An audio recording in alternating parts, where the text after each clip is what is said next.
What's up guys, welcome back to the channel. This is Khushi, your friend, well-wisher and mentor as well. कल हमने हमारा 5th chapter start किया था, that is organising. तो कल हमने 3 टॉपिक्स कंप्लीट कर लिए थे। ऑर्गेनाइजिंग का मीनिंग हमने समझ लिया था, उसके बाद प्रोसेस ऑफ ऑर्गेनाइजिंग को भी हम समझ गए थे और इम्पोर्टेंस ऑफ ऑर्गेनाइजिंग भी हमने पढ़ लिए थे। आज हम स्टार्ट करेंगे हमारे 4th टॉपिक के साथ, दैट इज़ ऑर्गेनाइजेशनल स्ट्रक्चर। तो बिना टाइम वेस्ट किए सबसे पहले चलते हैं वीडियो की तरफ। तो देखो, आज का सबसे पहला हमारा टॉपिक है ऑर्गेनाइजेशनल स्ट्रक्चर। आज की वीडियो बहुत ही ज़्यादा इंपॉर्टेंट होने वाली है, तो एंड तक देखना, कॉन्सेप्ट क्लैरिटी के साथ पढ़ना और कोशिश करना कि सारा तुम्हारा जो फोकस है वो वीडियो पर रहे। ध्यान से सुनना और ध्यान से समझना, ठीक है। सबसे पहले पढ़ेंगे हम कि ऑर्गेनाइजेशनल स्ट्रक्चर क्या होता है। देखो, ऑर्गेनाइजेशनल स्ट्रक्चर में हमें 2 चीज़ें पढ़ने को मिलेंगी, एक फंक्शनल स्ट्रक्चर और दूसरा divisional structure. Organizational structure is the framework that shows how jobs, responsibilities, and authority are arranged in an organization. It defines who reports to whom, who is responsible for what, and how tasks are divided and coordinated. In simple words, it shows the chain of command and flow of communication in an organization. बेटा, organisational structure क्या करता है? Chain of command को दिखाता है और communication के flow को बताता है किसी भी ऑर्गेनाइजेशन में। अब देखो, समझते हैं कौन कौन से हैं वो 2 स्ट्रक्चर। सबसे पहले आया है functional structure. Ma'am, functional structure क्या होता है ये बताइए। देखो क्या लिखा है, a functional structure is a type of organisational structure where the business is divided into departments based on major functions performed in the organisation. Ma'am, क्या मतलब है? देखो बेटा, फंक्शनल स्ट्रक्चर जो होता है वो ऐसा स्ट्रक्चर होता है जहाँ पर किसी भी ऑर्गेनाइजेशन में, जहाँ पर बिजनेस को on the basis of departments divide किया जाता है, ठीक है। समझ गए क्या है फंक्शनल स्ट्रक्चर? फंक्शनल स्ट्रक्चर बेटा वो है जहाँ पर किसी भी बिजनेस को किस बेसिस पर? डिपार्टमेंट्स के बेसिस पर डिवाइड किया जाता है, उसे बोलते हैं functional structure. Ma'am, example, business organisations में हम देखते हैं production department, finance department, marketing department, sales department. तो ये जो डिपार्टमेंट के बेस पर डिपार्टमेंटलाइजेशन जो होता है, जहाँ पर डिपार्टमेंट्स के बेसिस पर बिजनेस के वर्क को डिवाइड किया जाता है, वो क्या होता है? Functional structure. देखो आगे क्या लिखा हुआ है, for example production department, marketing department या फिर finance department, human resource department etcetera. ये क्या है? फंक्शनल स्ट्रक्चर है। मतलब जहाँ पर किसी बिजनेस के काम को on the basis of departments divide किया जा रहा है, उसको क्या बोलेंगे? Functional structure. समझ गए? Each department is headed by a functional expert and performs specific tasks related to its functions across the entire organization. और बेटा, हर डिपार्टमेंट उसका एक हेड होता है जिससे क्या होता है? परफॉर्म होता है। वो हेड अपने सारे डिपार्टमेंट्स के कामों को देखता है। अब देखो इसके एडवांटेज और डिसएडवांटेज। सबसे पहले लिखा है एडवांटेजेस। देखो, प्रमोट्स स्पेशलाइजेशन। अब जब डिपार्टमेंट सेट कर दिए, उनमें हमने एम्प्लॉयज़ को काम दे दिया, ठीक है। अब एक एम्प्लॉयज़ बार बार एक ही काम को कर रहा है तो स्पेशलाइजेशन बढ़ता है। वो उस काम को टाइम के साथ साथ और ज़्यादा परफेक्शन के साथ सीखता है और ज़्यादा परफेक्शन के साथ काम को करता है, ठीक है। सेकेंड क्या है? Easy supervision and coordination. देखो, ईजी सुपरविजन एंड कोऑर्डिनेशन का क्या मतलब है कि हम जब डिपार्टमेंट्स बना देते हैं कि प्रोडक्शन डिपार्टमेंट ये है भाई, सेल्स डिपार्टमेंट ये है, तो बेटा सुपरविजन करना और क्या कंट्रोल करना बहुत ज़्यादा इजी हो जाता है। मैम, कैसे हो जाता है? बेटा, अगर हम डिपार्टमेंट्स नहीं बनाएंगे तो भले ही प्रॉब्लम हमें प्रोडक्शन डिपार्टमेंट से आ रही हो, लेकिन हमें सारे एम्प्लॉयज़ के साथ छेड़छाड़ करनी पड़ेगी, सभी के साथ डिस्कस करना पड़ेगा चीज़ों को। लेकिन अगर हम डिपार्टमेंट सेट कर देंगे तो होता क्या है कि अगर हमें प्रोडक्शन डिपार्टमेंट से कोई कंप्लेंट देखने को मिल रही है तो हम सीधा जाएंगे प्रोडक्शन डिपार्टमेंट के हेड से बात करेंगे और हमारा काम हो जाएगा। तो क्या होता है? सुपरविजन और कंट्रोल बहुत ज़्यादा ईजी हो जाता है अगर हम डिपार्टमेंट्स करते हैं, मतलब कि फंक्शनल स्ट्रक्चर को फॉलो करते हैं। Cost effective due to standardisation. और कॉस्ट इफेक्टिव भी होता है बेटा क्योंकि स्टैंडर्ड्स सेट होते हैं, ठीक है। एक ही जगह पर सारे काम नहीं हो रहे, क्योंकि सारे काम होते हैं तो कन्फ्यूजन्स होती है और जिसकी वजह से इनएफिशिएंसी भी होती है। आई समझ। अब मैम, एडवांटेज तो समझ गए, ये बताइए डिसएडवांटेज क्या है। सबसे पहला लिखा हुआ है lack of coordination between departments. बेटा, क्योंकि सारे ही डिपार्टमेंट्स अलग अलग हैं भाई। प्रोडक्शन डिपार्टमेंट अपना काम कर रहा है, फाइनेंस डिपार्टमेंट अपना काम कर रहा है, मार्केट डिपार्टमेंट अपना काम कर रहा है। तो होता क्या है कि जो डिपार्टमेंट्स होते हैं ना, ये खुद तो अच्छे से चल रहे होते हैं, इनके हेड इनके काम को तो मैनेज कर रहे होते हैं, लेकिन बेटा इन सारे डिपार्टमेंट्स के बीच में कोऑर्डिनेशन कम होता है। क्यों?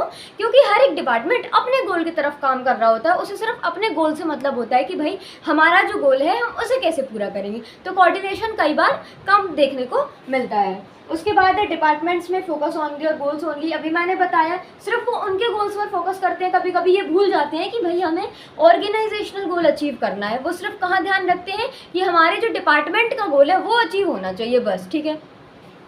उसके बाद थर्ड है ओवरऑल ऑर्गेनाइजेशनल ऑब्जेक्टिव में बी इग्नोर्ड।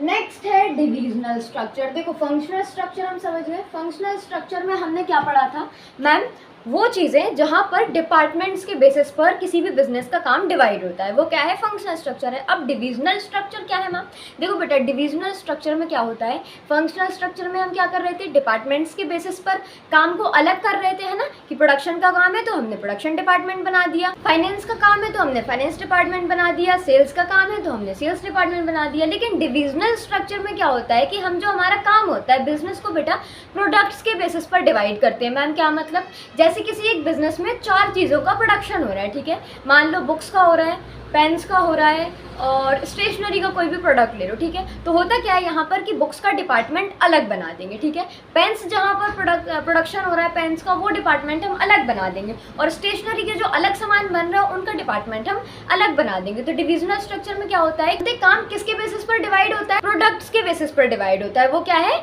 डिविजनल स्ट्रक्चर, ठीक है। देखो क्या है, a divisional structure is a type of organisational structure where the business is divided into separate units और divisions and each division works like a semi-independent company. These divisions can be based on product, electronic division, clothing division. अगर एक ही company में एक से ज़्यादा products का हम production कर रहे हैं बेटा तो वहाँ पर डिवीज़न स्ट्रक्चर हम फॉलो करते हैं। तो क्या करते हैं कि हम प्रोडक्ट्स के बेसिस पर अलग अलग डिपार्टमेंट्स बना देते हैं, अलग अलग हमारा काम जो है वो डिवाइड कर देते हैं। Geographical areas, north zone, south zone, ऐसे भी हम अलग कर सकते हैं। ज़रूरी नहीं है कि सिर्फ हम प्रोडक्ट बेसिस पर ही अलग कर रहे हैं। हम नॉर्थ जोन अलग है भाई, अगर हमारी कंपनी हमारा ऑर्गेनाइजेशन बहुत ज़्यादा बड़ा है तो हम डायरेक्शंस के बेसिस पर भी क्या कर सकते हैं कि डिवाइड काम को कर सकते हैं जोग्राफिकल एरियाज़ के बेसिस पर। उसके बाद कस्टमर या फिर मार्केट्स जैसे कि रिटेलर्स हो गए वर्सेस कॉर्पोरेट क्लाइंट्स हो गए। Each division has its own functional department like production, sales, finance, etc. अब ये देखो सारे जो functions है ना, जैसे कि इलेक्ट्रॉनिक डिवीज़न है तो इस इलेक्ट्रॉनिक डिवीजन्स के पास अपना खुद का प्रोडक्शन डिपार्टमेंट भी है, सेल्स डिपार्टमेंट भी है और फाइनेंस डिपार्टमेंट भी है, ठीक है। ये भले ही प्रोडक्ट्स के बेसिस पर अलग किए जाते हैं लेकिन इनके खुद के पास भी भाई इनका प्रोडक्शन डिपार्टमेंट भी इनके पास है, सेल्स डिपार्टमेंट भी इनके पास है और मार्केटिंग डिपार्टमेंट भी इनके पास है अपना। अब इसके इम्पॉर्टेंस और डीमेरिट्स देख लो। देखो सबसे पहले एडवांटेज, क्विक डिसीजन मेकिंग। बेटे जब प्रोडक्ट्स के बेसिस पर काम हो रहा होता है तो जिस भी प्रोडक्ट्स में प्रॉब्लम आ रही है, जहाँ पर भी जैसे कि नॉर्थ जोन में प्रॉब्लम आ रही है तो हमें डिसीजन मेकिंग में डिले नहीं होता क्योंकि हमें सोचना नहीं पड़ता, हमें चेकिंग नहीं करनी पड़ती, हमें ऑलरेडी पता होता है तो हम डायरेक्ट जाकर वहाँ पर अपने काम को ठीक कर देते हैं। तो डिसीजन मेकिंग क्या होता है, क्विक होता है, ठीक है। उसके बाद फोकस ऑन स्पेसिफिक प्रोडक्ट और मार्केट। मैम क्या मतलब है बेटा, स्पेसिफिक प्रोडक्ट पर मतलब अपने प्रोडक्ट पर और अपने मार्केट पर अलग से फोकस होता है, ठीक है। सारी चीज़ें जब मिलजुल कर नहीं हो रही होती है भाई, एक प्रोडक्ट का अलग डिपार्टमेंट है, वो लोग अलग काम कर रहे हैं तो उनका जो फोकस होता है अपने प्रोडक्ट की सेल्स कैसे बढ़ानी है, अपने प्रोडक्ट की मार्केटिंग कैसे बढ़ानी है, उस पर वो स्पेसिफिकली क्या करते हैं, फोकस करते हैं, ठीक है। उसके बाद क्या लिखा हुआ है, बेटा फ्लेक्सिबिलिटी एंड कोऑर्डिनेशन। फ्लेक्सिबिलिटी भी अच्छी होती है और कोऑर्डिनेशन भी अच्छा देखने को मिलता है। डिसएडवांटेज में क्या आ रहा है, डुप्लीकेशन ऑफ रिसोर्सेज। कभी कभी डुप्लीकेशन ऑफ रिसोर्सेज देखने को मिलता है किसमें, डिविजनल स्ट्रक्चर में, ठीक है। हायर कॉस्ट भी बेटा ज़्यादा होती है और कॉन्फ्लिक्ट बिटवीन डिविजन्स में अराइज, डिविजन्स के बीच में कॉन्फ्लिक्ट्स भी हो सकती हैं, लड़ाई झगड़े भी हो सकते हैं। आगे समझ में एडवांटेज और डिसएडवांटेज। इसके बाद जो नेक्स्ट टॉपिक आ रहा है बेटा वो है डेलीगेशन ऑफ अथॉरिटी। ये हमारे चैप्टर का मोस्ट इम्पॉर्टेंट टॉपिक है, इसको बहुत अच्छे से समझना, ठीक है। मोस्ट इम्पॉर्टेंट टॉपिक, इसमें हम 2 चीज़ें पढ़ेंगे। सबसे पहले तो डेलीगेशन ऑफ अथॉरिटी जो हमारा पहला टॉपिक है और इसके बाद डिसेंट्रलाइजेशन। दोनों एक जैसी है, लोगों को कन्फ्यूज़न बच्चों को बहुत ज़्यादा होते हैं तो तुम क्लियर करके चलना, मैं बहुत अच्छे से बहुत ही ईजी एग्जाम्पल के साथ तुम्हें सब कुछ समझा दूँगी, ठीक है। देखो क्या लिखा हुआ है, डेलीगेशन ऑफ अथॉरिटी। मैम ये बताइए होता क्या है डेलीगेशन ऑफ अथॉरिटी। बेटा डेलीगेशन ऑफ अथॉरिटी का सिंपल सा मतलब होता है कि कोई भी जो सुपीरियर होता है वो अपने काम को किसी सबऑर्डिनेट को डेलीगेट कर दे। डेलीगेट करने का क्या मतलब, ट्रांसफ़र कर दे, परमानेंट ट्रांसफ़र नहीं, किसी प्रॉब्लम की वजह से टेम्परेरी जो ट्रांसफ़र होता है अपनी पावर्स का, अपनी अथॉरिटीज़ का डेलीगेशन जो होता है, उसे क्या बोलते हैं? Delegation of authority. Ma'am example समझाइए। बेटा एग्जांपल से समझो, हमारे इंडिया के प्राइम मिनिस्टर हैं मिस्टर मोदी जी, ठीक है। अब in absence of Mr Modi ji हमारे पॉलिटिकल एरिया में जो भी डिसीजन मेकिंग हो रही होती है वो कौन करते हैं? आई एम श्योर आपको पता होगा, भी है तो वो करते हैं हमारे home minister Mr Amit Shah ji, ठीक है। तो वो क्या है? एक डेलीगेशन ऑफ अथॉरिटी का एग्जाम्पल है कि प्राइम मिनिस्टर जो होते हैं अगर उनकी एब्सेंस होती है तो वो अपने पावर्स, अपनी अथॉरिटी डेलीगेट करके जाते हैं किसको? अमित शाह जी को, ठीक है। कि मेरी एब्सेंस में पॉलिटिकल एरिया में जो भी कंट्री के अंदर जो भी डिसीजन मेकिंग होगी जो मैं करता था वो अब आप करेंगे। तो आपने डिसीजन लिया है, उससे अगर कुछ काम अच्छा होता है तो उसका क्रेडिट भी किसको जाएगा? आपको। और अगर कोई काम बिगड़ता है तो उसका क्रेडिट भी आपको ही जाता है, क्योंकि डिसीजन मेरा नहीं था, डिसीजन किसका था? आपका। तो अच्छा होगा या बुरा होगा वो आपके लिए होगा, ठीक है। देखो क्या लिखा है, delegation of authority is the process through which a superior boss assigns work to a subordinate junior and gives them the necessary authority to perform that task. क्या होती है डेलीगेशन ऑफ अथॉरिटी? बेटा एक प्रोसेस है through which जो superior होता है, मतलब कि जो बॉस होता है, वो किसी अपने सबऑर्डिनेट को, मतलब किसको? किसी जूनियर को क्या करता है? नेसेसरी अथॉरिटी देता है जिससे कि वो उसके टास्क को परफॉर्म कर सके। कौन कर सके मैम?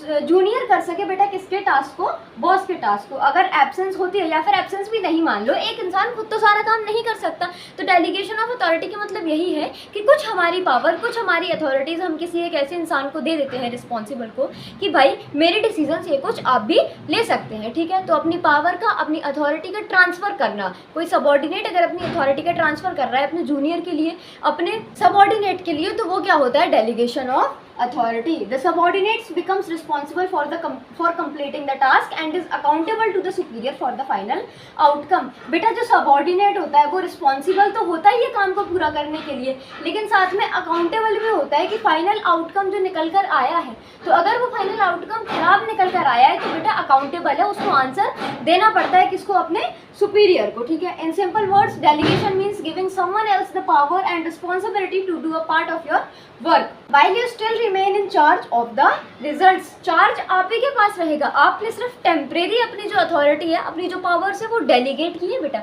परमानेंटली ट्रांसफर नहीं की है, टेम्परेरी डेलीगेट है, चार्ज आप ही के पास है, भले ही पावर्स उनके पास है लेकिन बेटा वो अकाउंटेबल है आपको। अगर कुछ गलत होता है तो वो आंसरेबल है, उन्हें आंसर देना पड़ेगा आपको। तो समझ गए क्या है डेलीगेशन ऑफ अथॉरिटी। अब देखो इसके इंपॉर्टेंस हम समझते हैं कि मैम इंपॉर्टेंस क्या है। सबसे पहले आ रहा है एलिमेंट्स ऑफ डेलीगेशन। देखो एलिमेंट्स ऑफ डेलीगेशन में 3 चीज़ें आती हैं, अथॉरिटी, रिस्पॉन्सिबिलिटी और अकाउंटेबिलिटी। अथॉरिटी क्या है?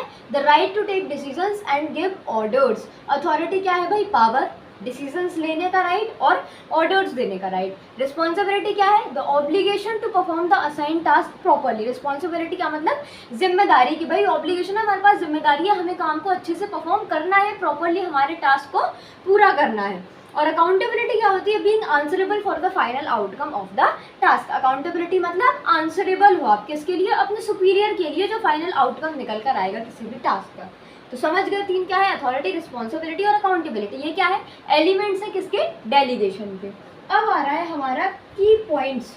ये जो हमने 3 एलिमेंट्स पढ़े हैं इनके कुछ की पॉइंट्स हैं। देखो authority can be delegated, authority को हम डेलीगेट कर सकते हैं, हमारी जो पावर्स हैं हम उनको डेलीगेट कर सकते हैं, किसी और को दे सकते हैं। Responsibility can be assign but not transferred. जो रिस्पॉन्सिबिलिटी है बेटा वो असाइन तो की जा सकती है कि आप ऐसा काम कर दो, मैंने आपको रिस्पॉन्सिबल बनाया, आपको ये रिस्पॉन्सिबिलिटी दी, लेकिन ट्रांसफ़र नहीं की जा सकती कि आपके किसी सुपीरियर ने आपको रिस्पॉन्सिबिलिटी दी काम करने को और आप चले आपने अपने किसी सबऑर्डिनेट को वो काम करने को दे दिया, तो ये पॉसिबल नहीं है, रिस्पॉन्सिबिलिटी ट्रांसफर नहीं होती। और accountability is fixed and can not be delegated. Accountability ना तो बेटा ट्रांसफर होगी और ना ही डेलीगेट होगी। अकाउंटेबिलिटी क्या होती है? फिक्स्ड होती है। अगर काम आपको दिया है, अगर आप रिस्पॉन्सिबिलिटी के आपको रिस्पॉन्सिबल बनाया गया है उस काम के लिए, तो अकाउंटेबल आप ही हो, आपको आंसर देना पड़ेगा। समझ गए? इसके बाद आएंगे हमारे इंपॉर्टेंस ऑफ डेलीगेशन। मैम क्या है? देखो सबसे पहला लिखा हुआ है रिड्यूसेस मैनेजर्स वर्कलोड। यहाँ हम किसके बेसिस पर काम कर रहे हैं, किसके बेसिस पर हम पढ़ रहे हैं? ऑर्गेनाइजेशन या फिर बिजनेस के बेसिस पर, ठीक है। तो वो जो एग्जांपल मैंने दिया था वो समझने के लिए दिया था। यहाँ पर हम पीएम मोदी जी या फिर अमित शाह जी के बारे में नहीं पढ़ रहे हैं, हमें यहाँ किसके बेसिस पर काम करना है? बिजनेस या फिर ऑर्गेनाइजेशन के माइंडसेट से हम यहाँ पढ़ रहे हैं। तो सबसे पहला क्या है कि मैनेजर का जो वर्कलोड होता है बेटा उसको कम कर देते हैं। हायर लेवल के टास्क पर ज़्यादा अच्छे से क्या कर पाते हैं, फोकस कर पाते हैं। कौन, मैनेजर्स। क्यों, क्योंकि उसने अपनी कुछ क्या होती है अथॉरिटी को डेलीगेट कर दिया, तो उनका जो बर्डन होता है वो कम हो जाता है, तो वो उससे हायर लेवल के जो टास्क हैं जो सिर्फ वही परफॉर्म कर सकते हैं उन पर ज़्यादा फोकसली काम कर पाते हैं। ठीक है, उसके बाद trains employees, develops leadership and decision making skills. बेटा जो एम्प्लॉयज़ होते हैं जिनको आपने डेलीगेट की हुई होती है अपनी अथॉरिटी, वो भी क्या हो जाते हैं, ट्रेन हो जाते हैं, उनकी भी डिसीजन मेकिंग जो स्किल्स होती हैं वो डेवलप हो जाती है। ठीक है, boost motivation, increases employ confidence and trust. बेटा जब कोई ऐसी चीज़, कोई ऐसी अथॉरिटी, कोई ऐसी पावर जो कि सिर्फ बॉस के पास है, सिर्फ मैनेजर के पास है, जब वो अपने किसी एम्प्लॉय को उस अथॉरिटी को डेलीगेट करेगा तो वो एम्प्लॉय मोटिवेट तो होगा ना, तो वो मोटिवेशन के साथ काम करेगा, उसको कॉन्फिडेंस भी बूस्ट होता है। ठीक है, उसके बाद थर्ड क्या है, promotes quick decision making, subordinates can act without delay. क्योंकि आपने अथॉरिटी दे दी है भाई, फाइनल आउटकम के लिए तो वो आंसरेबल है, वो बात तो हमने मानी, लेकिन सडन डिसीजन मेकिंग तो वो कर सकता है ना, आपके पास उसे बार बार जाने की जरूरत नहीं है, कोई डिले नहीं होता डिसीजन मेकिंग में। उसके बाद facilitates organisational growth, more trained hands lead to expansion. Organisational growth की फैसिलिटी भी हमें देखने को मिलती है। मैम क्यों मिलती है, क्योंकि ज़्यादा से ज़्यादा ट्रेंड हैंड्स होते हैं और वो क्या होते हैं, एक्सपेंशन की तरफ हमें लेकर जाते हैं। तो आई होप कि आपको अच्छे से समझ में आ गया होगा डेलीगेशन ऑफ अथॉरिटी का मतलब क्या है। ठीक है, कोई भी डाउट हो तो मुझे बता देना, क्योंकि बहुत ज़्यादा इंपॉर्टेंट टॉपिक है, ट्रस्ट मी, बहुत अच्छे से इसको समझ लेना। ठीक है, अब देखो क्या लिखा हुआ है, नेक्स्ट टॉपिक आ रहा है हमारा डिसेंट्रलाइजेशन। ये नेक्स्ट भी है और इस चैप्टर का लास्ट टॉपिक है डिसेंट्रलाइजेशन। डिसेंट्रलाइजेशन भी किससे मिलता जुलता है, डेलीगेशन ऑफ अथॉरिटी से मिलता जुलता है। देखो क्या लिखा है, सबसे पहले देखते हैं। Decentralisation refers to the systematic delegation of authority. बेटा डिसेंट्रलाइजेशन क्या है, सिस्टमैटिक डेलीगेशन ऑफ अथॉरिटी है। मैम डेलीगेशन ऑफ अथॉरिटी कैसे हो सकती है, देखो मैं समझाती हूँ। From the top level of management to the lower levels in an organisation.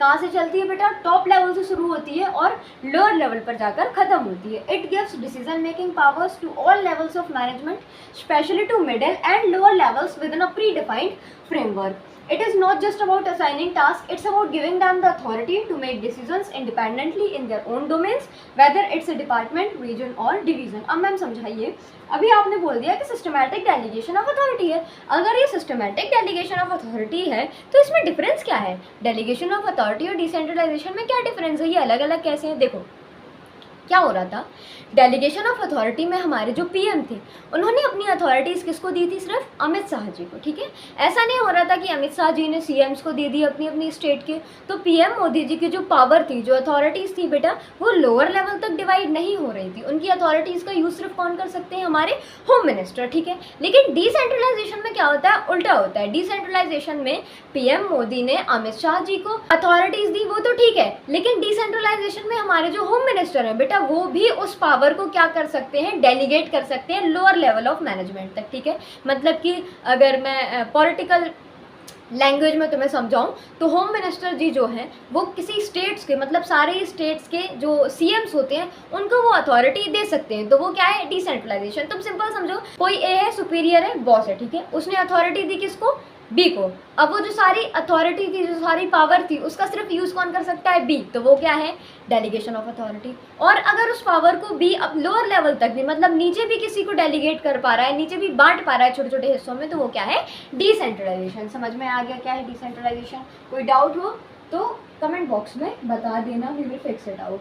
Next topic आ रहा है इंपॉर्टेंस ऑफ डिसेंट्रलाइजेशन। मैम इसकी इंपॉर्टेंस क्या है बेटा, encourages initiative, employees feel empowered to make decisions. क्या होता है बेटा, इनिशिएटिव एनकरेज होता है किसका, एम्प्लॉयज़ का। मैम क्यों, क्योंकि उन्हें डिसीजंस लेने का मौका मिलता है ना भाई। जो decisions top level of managers ले रहे होते थे, टॉप लेवल मैनेजमेंट पर लोग बैठे ले रहे थे, अब उनको वो डिसीजंस लेने का मौका मिल रहा है, तो इनिशिएटिव बढ़ते हैं ना उनके भी।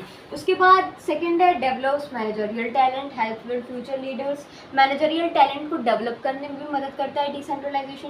Quick decision making, decision making भी क्या होती है, क्विक होती है, speeds of work at operational levels. उसके बाद है top management is relief, focuses on policy and strategy. जो टॉप मैनेजमेंट होता है बेटा, उसको रिलीफ मिलता है, वो अपने अपनी अलग कामों पर फोकस कर पाता है। वो कौन से काम जो सिर्फ वही परफॉर्म कर सकते हैं, डेलीगेट नहीं कर सकते, जैसे कि पॉलिसी मेकिंग हो गई या फिर स्ट्रेटेजी हो गई।